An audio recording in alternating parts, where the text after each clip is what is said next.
आपली मुलगी दुसरीकडे नांदते तशी दुसऱ्याची सून आपल्याकडे नांदते.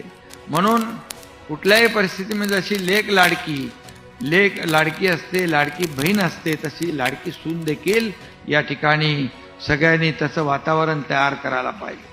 आणि म्हणून या ठिकाणी आज मंगळागौरीच्या निमित्ताने आज आपण जे काही नवीन एक अभियान सुरू करतोय, ते अभियान जे आहे ते लाडक्या सुनेंच्या मदतीसाठी आहे.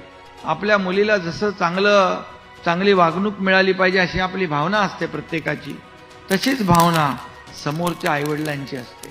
आणि म्हणून आपण लाडक्या सुनांच्या मदतीसाठी एक सुरक्षित, जशी लाडकी बहीण आहे, आपली मुलगी आहे, तशी लाडकी सून म्हणजे सुरक्षित सून, अशी एक हेल्पलाईन शिवसेनेने सुरू केलेली आहे.